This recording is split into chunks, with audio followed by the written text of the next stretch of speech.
Alright, we should be live. We're back. We're working on Arabella, Abandoned Doll. Here she is, in case you need a reminder how she works. Alright, so I went over the count, and we actually had 163, not 162, so I either... It might have been that one, the bird, the one that makes enchantments and gives all of your enchantment creatures flying, because I bumped that off the list and I didn't think I had taken it off the top, but maybe I did, and so I took it off again. But anyway, we're at 163, so we need to lose about 100 cards still off of this list. So that's gonna be fun. Alright.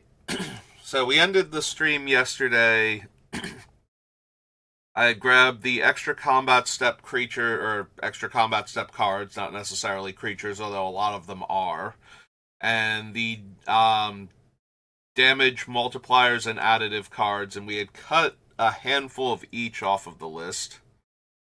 Yeah, it looks like I did do the damage enhancers because we cut Kai Joaquin and the room from the commander set for Duskmourn that makes the devils and increases damage dealt. So yeah, maybe there's like a world where we can cut the Goblin Goliath potentially. I do like that it will make 2 to 3 1/1s for us, so it's not entirely the worst in our deck. It is still a 6-drop, but we have room for a couple of those. And the same argument applies to the Fiendish Duo. The downside is that this requires a mana investment to be a double damage source, which is the biggest mark against it, I feel like. Yeah, if I was going to cut it, that would be the reason, is that it's not a double damage source naturally. Like, if it was just straight up Fiendish Duo, but it made, 2 to 3 goblins and had slightly worse stats as a 5/4 versus a 5/5, it wouldn't even be a contest. We've already cut the Fiendish Duo. But yeah, maybe the Goblin Goliath does go. We're not going to have the mana necessary to invest in this thing all the time. So we have to invest 6 mana to get it down and make like our 2 to 3 1/1s, and then we have to invest 4 mana every turn after that to get the damage multiplier. Yeah, maybe we do lose Goblin Goliath. I'm not planning on having that much spare mana lying around. Okay, fine. We'll lose the Goblin. I should have just started typing Goliath. It'll be way easier.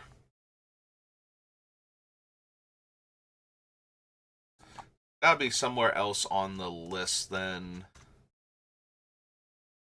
It's the only thing that makes sense. Yeah, it's down here with the token makers. Alright, so we lose that one. And that brings us back down to 162. Okay. Clear that off. Alright, let's go through the list again, see if there's anything that sticks out now as things I don't have room for. Maybe the Ensnaring Bridge is too cute. Like, I think it's fine in the deck. Our primary offensive weapon has 1 power. And when we go wide, we're not trying to buff our creatures pre-combat, so they should be able to attack as 1 or maybe 2 power creatures, depending on how many cards we have in hand. And then we can do any of the extra pumping damage from like the Sun Standard and whatnot. It might stop things like Adelaine from attacking. Like, Adelaine herself can't attack because she'll have too much power, or Animpockle, but it would also stop Krenko from attacking, and he actually has to attack himself in order to get his counter, so that one's kind of a non-bow there. Definitely want to keep Reconnaissance. It might be Goblin Trenches. It's very helpful when we're flooding out, but if we're going to be a little light on land in the deck to begin with, we're going to flood out a lot less, and then we need to have drawn specifically trenches or enlightened tutor or idyllic tutor if we're flooding out in order to get the trenches down and start turning land like a land into 2/1/1s.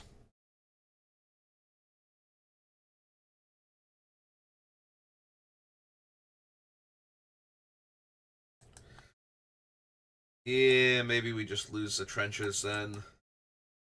It is a pretty decent card for the deck, but I think a lot of the things we still have left on the list fall into that category. I lose the Weathered Wayfarer. It's fine. You know, it can tutor for. The nice thing is it can tutor for things like the castles um, when we need it to. And most of the time we'll be able to use it because A, we're going to be a little lighter on land, I think, and B, any amount of ramp from the opponents is going to, like any amount of land-based ramp is going to get them ahead of us, even if we're going even if we're first, we should fall behind on lands at some point in time and be able to activate this.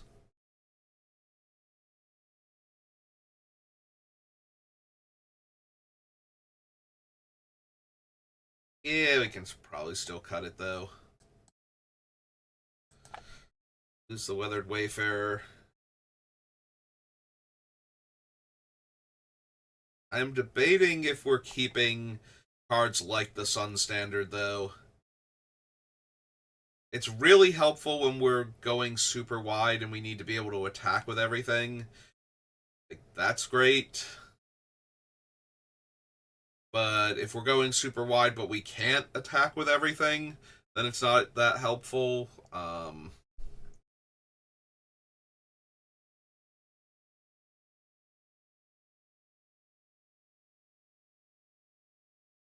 If we're not getting through for all of the damage, then it also might not be that good. Like, it might be better to make Arabella unblockable and use one of the everything functionally has exalted effects on her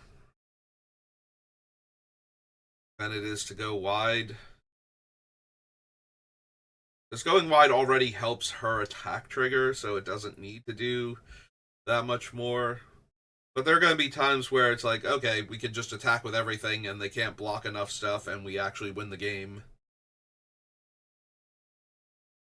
I don't want to lose a card that lets me win that way unless I absolutely have to. Although we are getting to the point where I might absolutely have to. Like, we need 100 cuts, and there's not a whole lot that I look at and go, no, we can definitely cut this. This can go. Yeah, I think Cloud Goat Ranger's gonna go. Just because it's 5 mana for 3 bodies that count towards our commander, plus a fourth body. That's fine. But we have enough other creatures where it's just like, no, the creature and all the bodies it makes count for our commander. So we're still getting the same number towards our commander with things like the Knight Captain of Eos and whatnot, but we're not getting the 3/3 body that we don't really need anyway. The Cloud Goat Ranger is fine, but yeah, I think at the end of the day, Cloud Goat Ranger goes. There's like one other. Oh, the Visionary Augmenter. I was like, we probably cut the Cloud Goat Ranger first. So I think we do that now, and then we see if we need to cut like Visionary Augmenter or Kia and Kira and Nalar.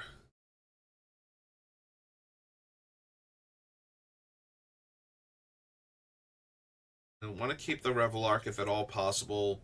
Most of our creatures can be returned with it, which is another argument for running things like the Knight Captain or Goblin Gang Leader and whatnot over cards like Cloud Goat Ranger.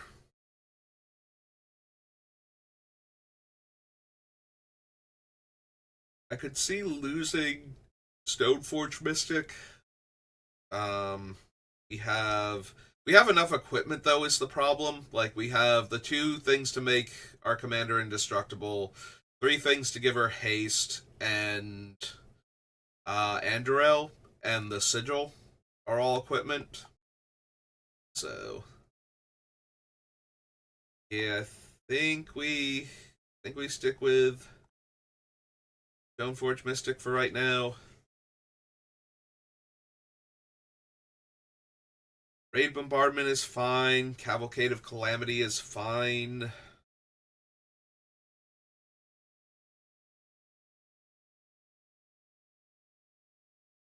Hero is fine. Maybe I lose the Bell Ringer.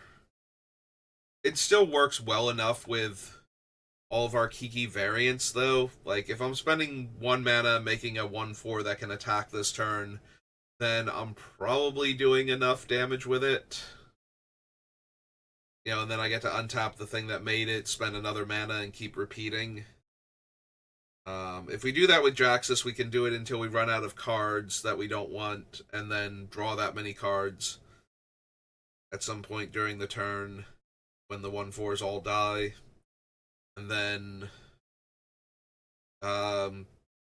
like Reflections and Jolly Balloon Man are just until I run out of mana. And we cut the other one, so. And if we get it with Kiki, we just win. But we don't have particularly easy ways to set that up, which I think is fine. I'm okay with it not being something I should be doing, you know, instead of what I'm actually trying to do. Because that happens sometimes when you can tutor for certain combo pieces, and it's just way better to just win the game on the spot because you can than it is to make the games drag out. Then it becomes, well, is this how I want to win a lot of my games, or do I want to cut this option out of the deck and win the way that I intended with the deck?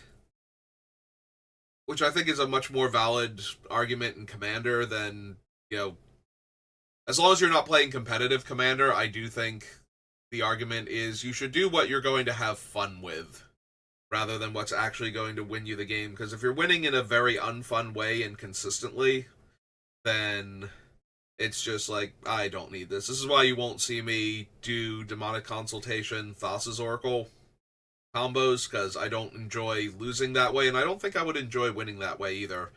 Since I have actually built Commander decks with one time I did a Mardu deck where I just wanted to see how many 2 and 3 card infinite combos I could jam into the deck, and it became a goldfish situation where it's like, can you interact with my thing? If not, then did I die? No? Okay, then I win. And that was just every single game with that deck. It was not a fun deck to play with. After the novelty wore off. Like, the first few times, it's like, yeah, this is really cool and fun, and how many ways can I assemble the infinite combos? Well, when you have Demonic Tutor, Grim Tutor, Vampiric Tutor, Imperial Seal, most of them are enchantments, and you have Idyllic Tutor and Enlightened Tutor, and yeah, when you have that many tutors and that many infinite combos in your deck, it turns out it's a lot. It's you win that way a lot, and it doesn't make me happy to win that way after like the first like 3 or 4 games with it. That's probably the commander deck that I least liked out of all the ones I built, was that one. And the commander wasn't even anything combo centric either. It was just Oros, because that was the best thing at the time. Like, there was no specific Mardu commander that was helping any of the combos. So I just kind of, like, I had the Sanguine Bond and Exquisite Blood. I had ways to make the creatures that when they're dealt damage deal that much damage indestructible, and enchantments that when my creatures were dealt damage I could deal damage. So I would deal damage to my own creature, and then that would trigger both it and the enchantment would deal damage to the creature, and the creature would deal damage to the opponent, and it would just keep going like that until I won. So there was a lot of that. I forget if there were any other. There was like Stuffy Doll with Guilty Conscience to just kill one player immediately, and then ways to reset him afterwards so that he could choose a different player. So yeah, it was a whole bunch of stuff like that, and it was not It was not very fun. I think somewhere around like the fifth or sixth time I played with that deck, it's like, actually, you know what? This isn't actually fun. I don't enjoy this deck. I think I'm going to take it apart. So, Village Bellringer kind of falls into that. Like, because I can't assemble it consistently, I don't think I mind it. It's very similar to my Rorik Thar, where it has Kiki Jiki and um, Zealous Conscripts, and both of them are fine in the deck individually, but the only way the deck has to just win like that is Tooth and Nail.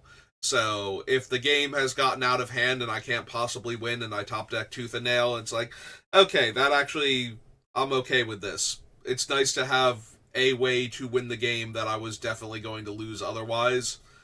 Um, but I don't want it to be, you know, every single game I'm going to win with this particular combo because that has nothing to do with Rorik Thar or why I built the deck. Like any red green commander at that point could be the commander in a deck that wants to tooth and nail into these two cards every single game. So the fact that it can't do that, it does make Tooth and Nail a little sadder of a top deck because it's like, well, I can tutor for these two and put them into play, or I can just win the game.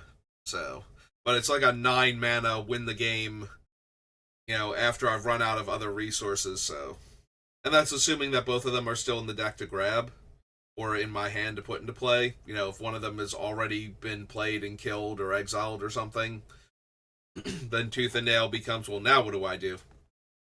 And I think that's okay. And so I think Village Bellringer is also okay for the deck because of that, at least to start off with.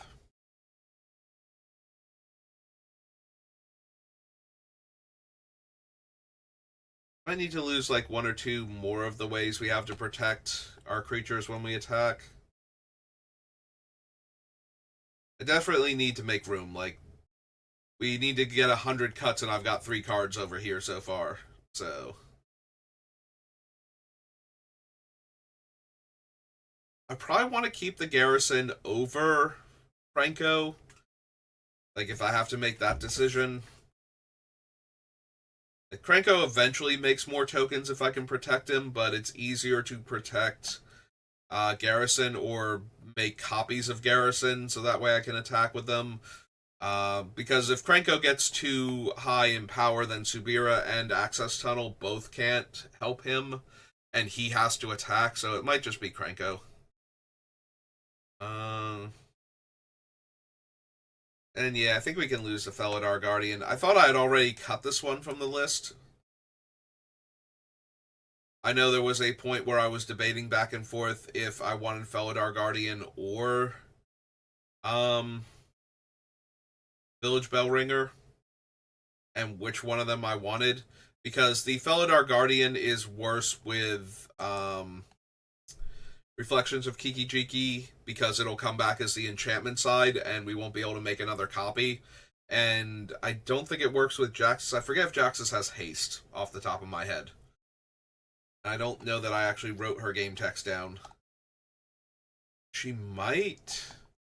Out of curiosity, does Jaxus have haste? She does not. Okay. I was correct. She does not have haste. And so, yeah, I think we lose the Felidar Guardian then if we're going to lose one of the two of them.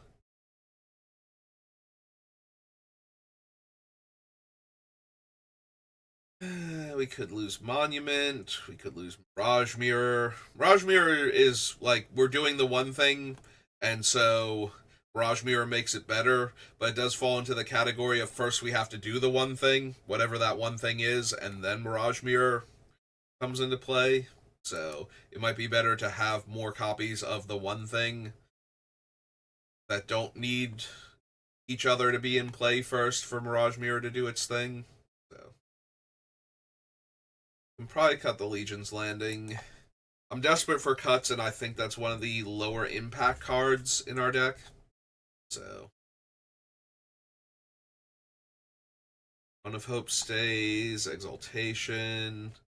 Yeah, let's lose the Krenko.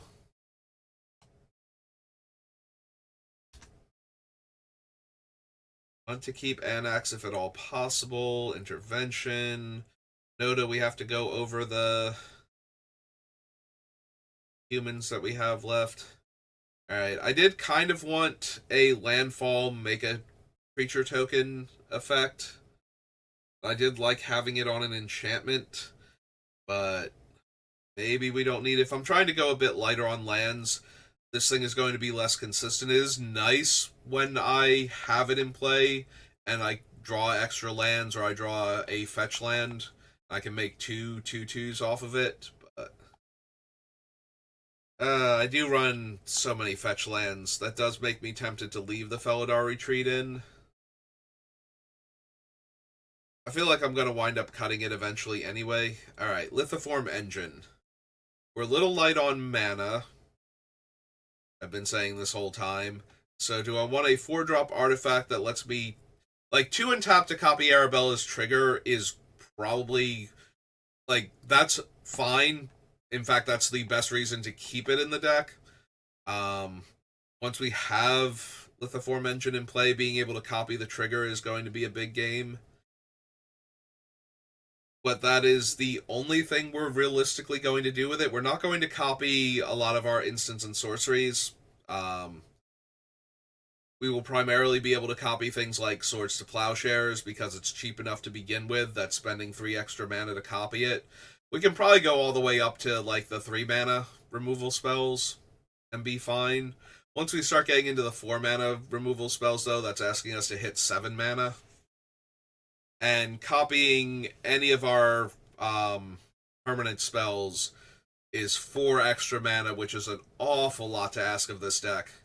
We have a lot of like 4s and 5s are the things I would want to be able to copy at that point, so that's not very realistic. You know, I want to be able to copy the creature that will come into play and make 2 more creatures or 3 more creatures, and that's not going to work out ever.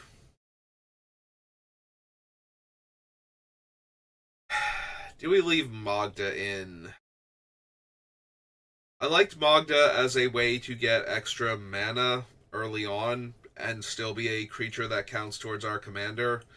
Maybe we don't need Magda or Ragavan, though.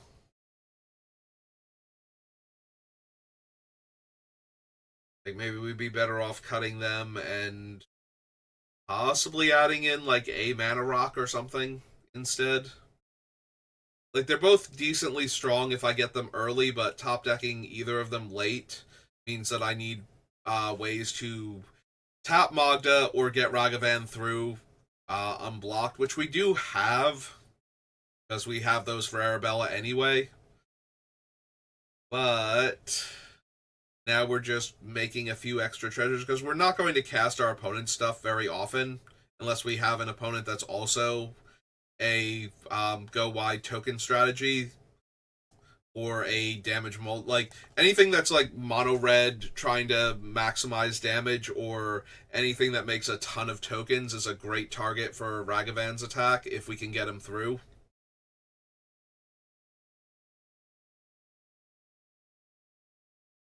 Alright, we make a lot of goblins, but I don't think Battlecry Goblin... I made an argument against him the other day, and it's just like, but he's still fine in the deck, so we should wait and see if we can cut other things instead, and the answer is not really. And our commander being a 2-drop really diminishes the need for a card like Battlecry Goblin, was the biggest argument. Like, we're going to always be able to cast Arabella on 2 anyway, realistically. Like, if we kept a hand and we can't cast Arabella on turn 2, something has gone horribly wrong.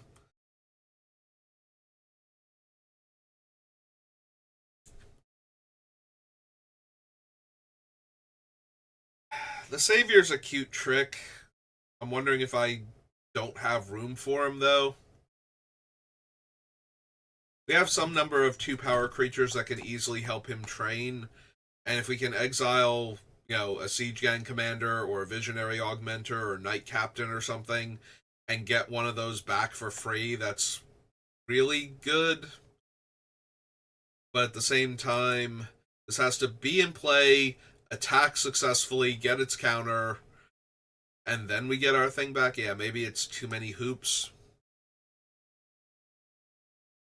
it's a fine card in the deck, but we don't have room for everything, and there's a lot of other cards on this list I would rather keep over it, so I have to find cuts.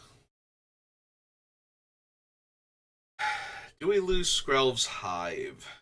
I don't think so yet.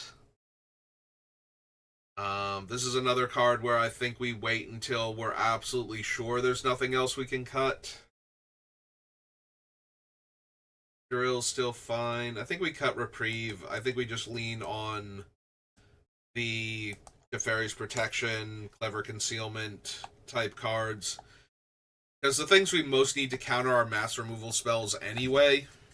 So anything that can protect our stuff should be good enough. We don't need to, like, temporarily counter the spell to buy us another turn.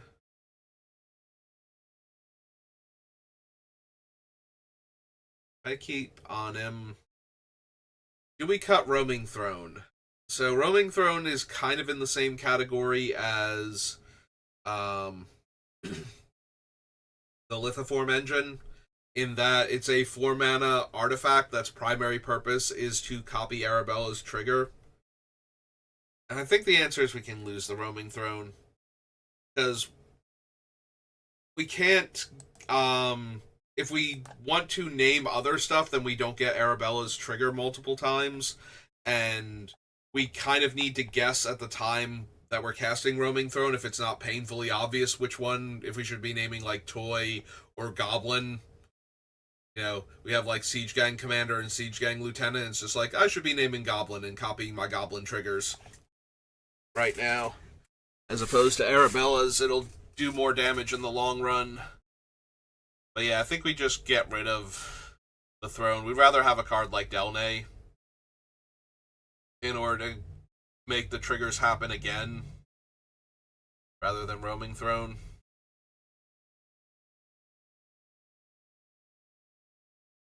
If we had more toys. Alright, we also have Calamity. I keep kind of forgetting Calamity as another Kiki variant that we have in the deck.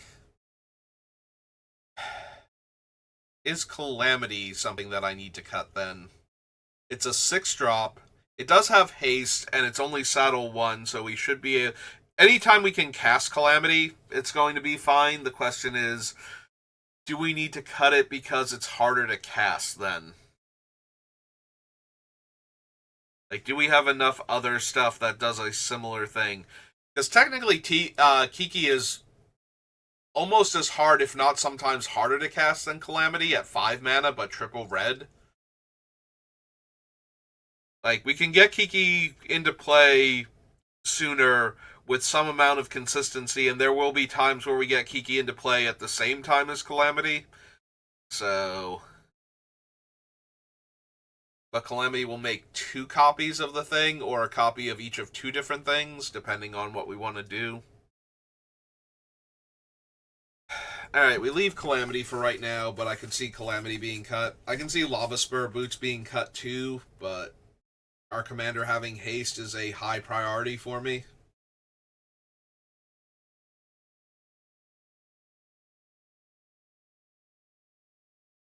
Looking at Dollmaker's Shop because we literally cannot attack with just our commander and trigger it. And that makes me wonder if maybe it's actually a cut. We have Sun Standard and Mirror Entity and a few other cards to turn a army of creatures into a lethal threat in one turn, so we don't necessarily need the gallery as another one.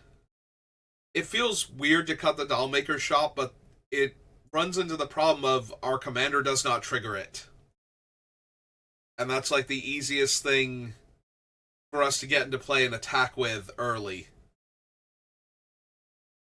Which, you know, if you're going to play Dollmaker's Shop, if you have it early, you kind of want to be able to play it and immediately attack with a creature and get a doll out of it. And we can't do that consistently because our commander is already a doll. Yeah, I think Dollmaker's Shop actually can go.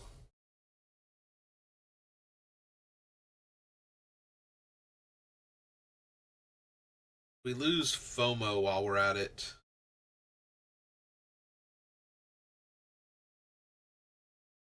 We are alright at getting Delirium, but not incredible at it. Like, we're not intentionally milling a lot of cards or anything. It might be that we lose the FOMO also.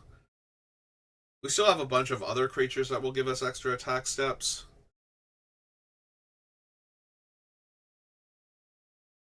But FOMO is the most cost efficient and actually counts towards our commander. I am starting to think that FOMO can go. We'll think about it a little more. Yeah, we can probably lose the Sun Titan at this point. Alright, we're up to 13 cuts. I am both thrilled at how fast I am suddenly finding cuts now that I'm like really buckling down and getting rid of things, but at the same time, we need 100, and I'm only like 10% of the way there, so. Alright, I think we lose the first response. We can only make one soldier, whereas Darien can make as many soldiers as we're taking damage. So I think the first response is kind of underwhelming, but Darien is fine.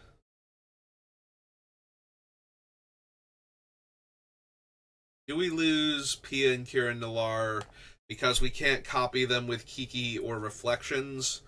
And them being 1/1 flyer, like their tokens being 1/1 flyers, is actually reasonably helpful. And the fact that they have a Siege Gang commander like effect that lets me throw our artifact creatures is also fine. Because we do make other artifact creatures besides the Thopters that these two make. We also have, like, Myrel makes artifact creature soldiers. Anim makes the gnome tokens. So it's not like we don't have a slew of artifact creatures to throw with them. But we are getting a lot closer to being able to cut them just because they don't work with the other things.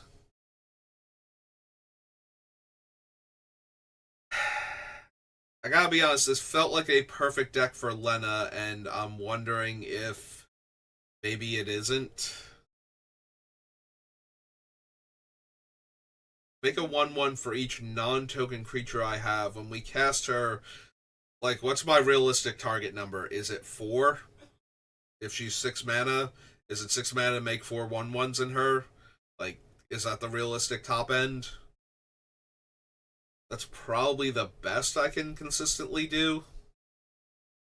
Like, we can obviously get into a position where I can make like 10 or more 1/1s, but things have to have gotten to a point where I'm basically winning the game anyway, or at least have enough bodies that I'm not losing. Unless I'm losing on a completely different axis. Like I'm getting decked, or there's just way too many flyers, so making a whole bunch of ground creatures isn't helping. I can't find my wraths. At which point, I don't know what Lena is actually doing to save us by making those, like, that many bodies, other than hopefully winning us the game with our commander. That's true. We gain a bunch of life off our commander. That's probably what Lena's doing at that point, if we're not winning. It's keeping us alive by letting us drain the opponents for more. She's a 6-drop. She does protect the rest of our team by sacrificing herself, so our opponents would need exile effects. And we do have ways around exile effects already, so they need to have the exile effect, and we can't have one of those available. Otherwise, Lena will take the hit for, or they might just kill Lena, with a target removal spell, and then deal with our rest of our stuff later. And she's a 6-drop. Okay, I'm talking myself out of Lena in the deck. I think she's fine in the deck. Like, there's a reason why she's still on the list at this point. We have enough other ways to protect our stuff, and they're not 6-drop creatures, and we have enough other token makers, and they're not 6-drop creatures, so having a 6-drop that does both of those things reasonably well Uh, do we lose Sky Knight Vanguard now? It's a cheap, evasive creature that makes another body. I think that's fine to keep. There will be times where we draw it late and either it doesn't have good attacks or the token's getting eaten every turn, but because it does make the token tapped and attacking. So there's that as a kind of drawback, but that's true on a lot of our other things. Like, it helps that it flies, it hurts that it only makes one creature compared to some of our other things. So it's a lot easier to attack with, but it's also harder to find opportunities where the 1/1 is going to be relevant. I think we keep it for right now, though. And lose Idol of Endurance? Quite possibly.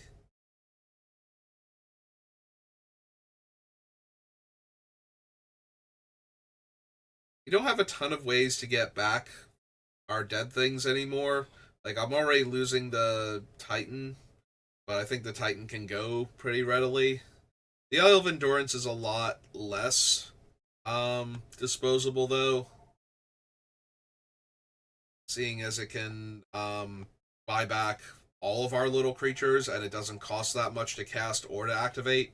Like, casting it and activating the same turn is a very realistic thing, and the creature I cast is for free, so the 3 CMC or less restriction, like, if I'm playing it and I'm getting back something important, I'm looking at Subira here who can make our stuff unblockable, but any of our 3-drop or less creatures, excuse me, it's probably worth it. Yeah, we leave the idol for right now.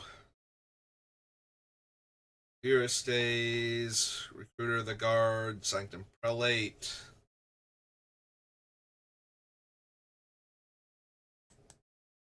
Yeah, okay, maybe we lose Ragavan too. For the same reason I got Magda. Alright, that's 16 cards now. There's a part of me that's very tempted to lose Ocelot Pride. Because it doesn't make the tokens until end of turn. But it's so cheap, and having another token doubler is so powerful, I don't think we can actually lose it. I think you can lose it if you don't have one and you don't want to spend the money on it. Like, I don't think it's essential to the deck. But I think it's too good to cut.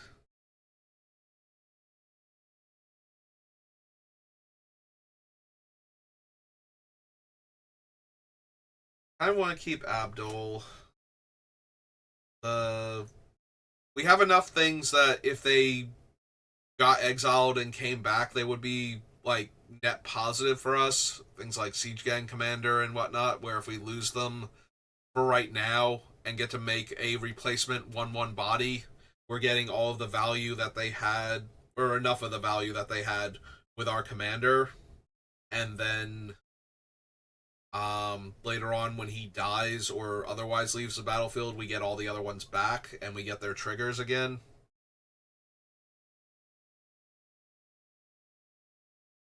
I think he's fine.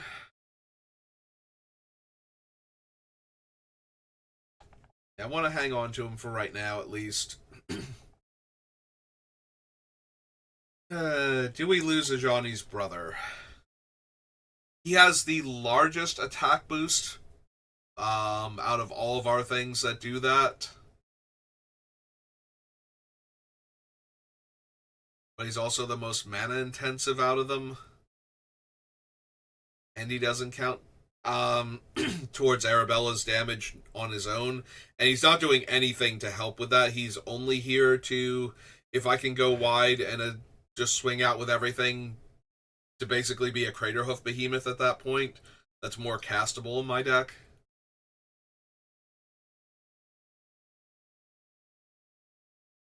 I think he can go. I kind of want to keep looking at stuff. Did we lose Rionia? She is working a lot like Calamity in that she's a 5-drop that can copy my stuff. The turn that she comes down. Because we don't actually ever have to cast anything, we always get a copy at least. So as long as she's copying anything useful. Yeah, I did forget we have her and Calamity in addition to Kiki, Reflection, Jaxus, and Balloon Man. So maybe we have like one too many copy effects then.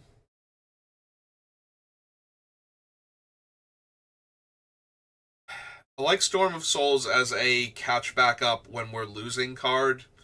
You know, as long as nobody's exiled our graveyard, we just cast that, and we have an instant board state that is probably super problematic with our commander.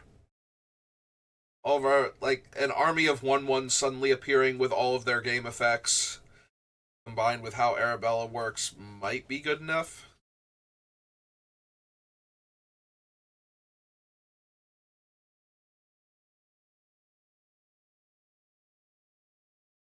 Maybe I lose Athari. I like Athari if we can keep attacking with it, but if it randomly dies, it's just done.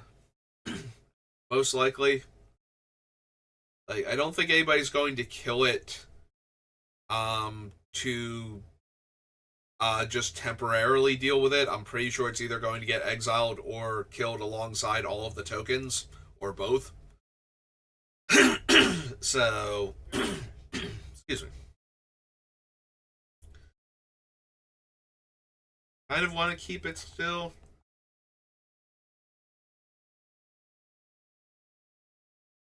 Yeah, I'm getting back into the I don't know that I want to cut this mentality all of a sudden.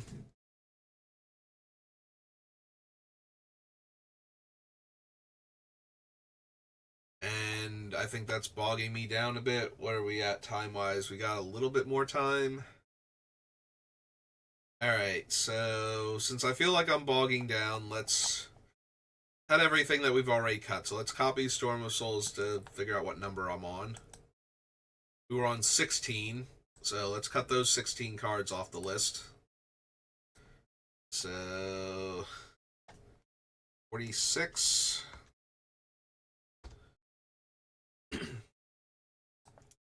Get rid of all of those.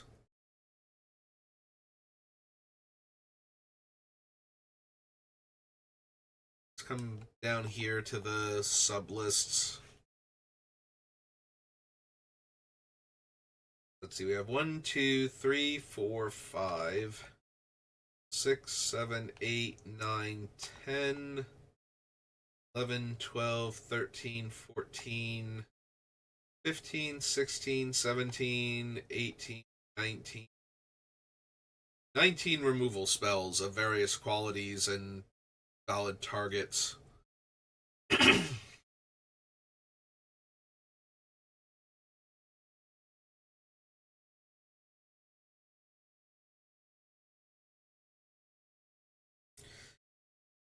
Alright. Would I rather lose Excise or Generous Gift? If I was going to lose one of those two. The 3/3 is a lot more negligible than exiling their like giant thing and giving them like a 7/7 or something. But larger things that are more resilient threats are better off exiled than destroyed. I'm slightly more inclined to exile.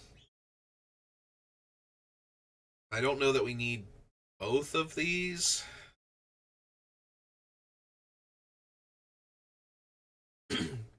Dismantling Wave lets me kill one artifact or enchantment per opponent. We're almost never going to cycle it, like getting to 8 mana to cycle and destroy everything. Ian Miller, thank you for the follow. Welcome to the channel.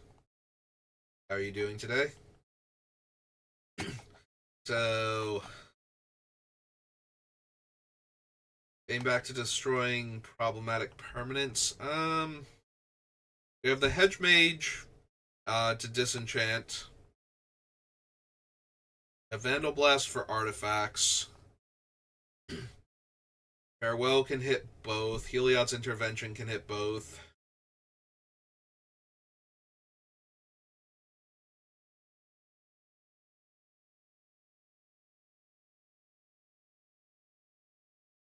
This is Magic the Gathering. We are currently working on deck construction.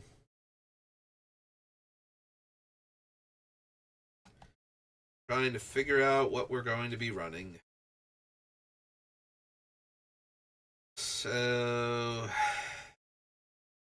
feel like we might have a bit too much in the artifact and enchantment removal. Looking to see if we can cut one of these, potentially.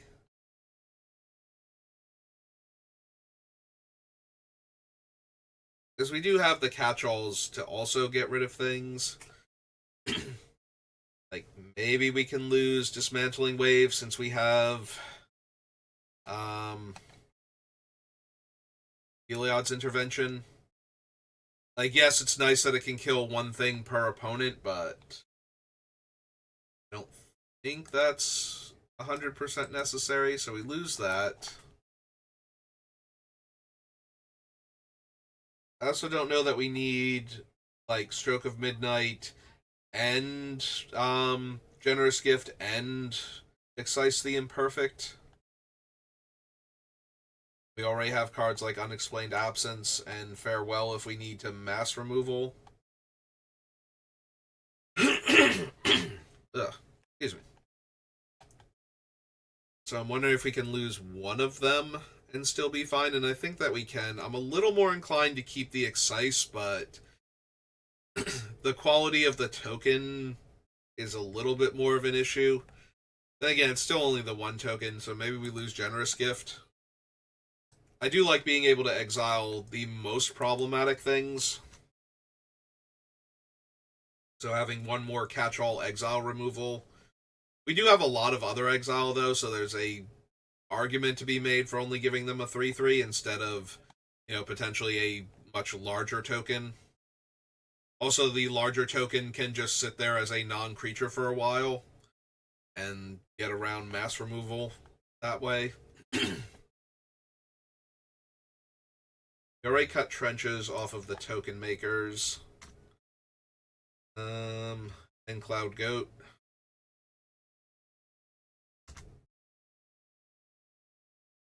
The rest of these are still on the list.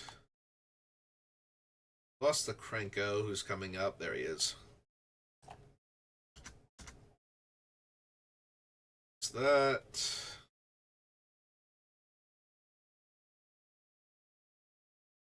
Battlecry Goblin's already off the list.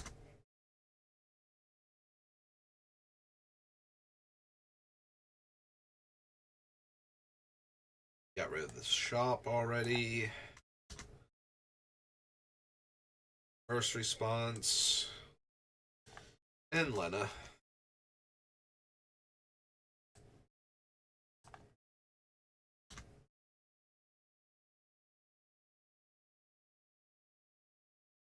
Kept the Athari still.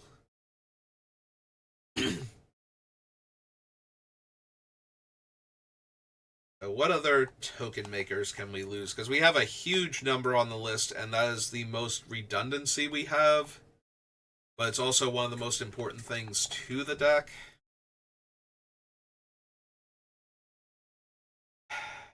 Wonder if we lose Sacred Mesa. We kind of need to hit 6 mana for this thing to be just mobilization, but with flying tokens. It does help that they are flying tokens, though. But if we're using them because we need, like, chump blockers or something, then that's even worse on our mana, which we already don't have a ton of, so...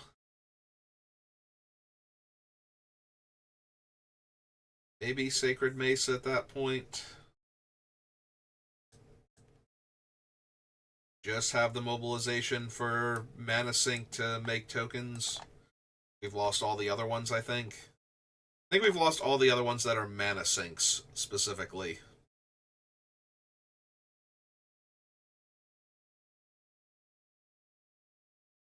I guess technically, Tilanali's Summoner, but that needs to be able to survive attacking. in order to be more than a one-shot.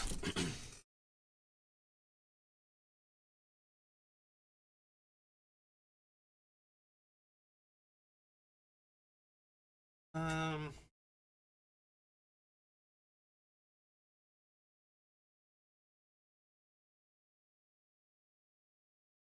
Yeah, that does seem to be our only remaining mana sink.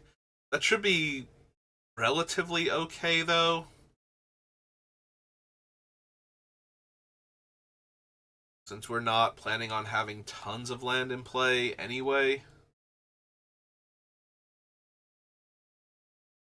Alright. What else is on this list that we don't necessarily need? We Ride at Dawn is medium. It's nice to be able to convoke back out our commander if she's gotten a little too high in the casting cost. You know, once Arabella starts costing like 10 mana to replay, we kind of start to struggle to ever get anywhere near that much mana. Like, once she costs more, once she's at like 8 mana, we're in trouble. If she ever costs 10, the game's got to drag on for a little while before we can ever get her back in play.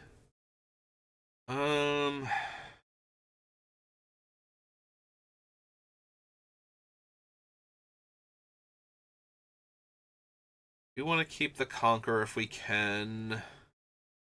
Maybe we don't need 4th Aerolingus. Like, I'm not thrilled about the Monarchy. It does make X-2-2s with haste, though, so if we're going to go wide that turn, that's a lot of bodies. Like, Secure the Waste and... Actually, no, Totentanz's Song gives haste, and Secure the Waste is an instant, so we could cast it at end of turn. Yeah, okay. I've talked myself into it. Aside from top-decking Secure the Waste over 4th Aerolingus, I think I would rather have all of the other X spells before this one, so... That make bodies. Because we also have the Crescendo, the Wildfire Awakener, and potentially the Jacked Rabbit if it can attack. That are all going to make nearly X-1-1s for us.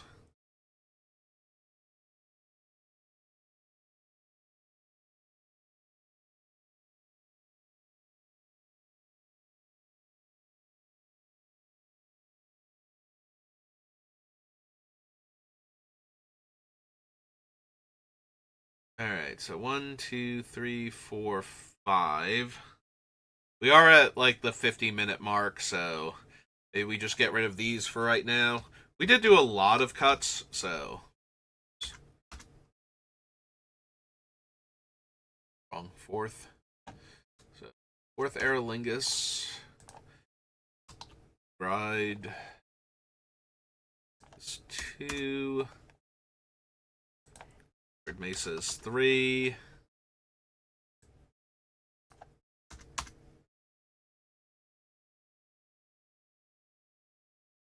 Gift is 4. And Wave is 5.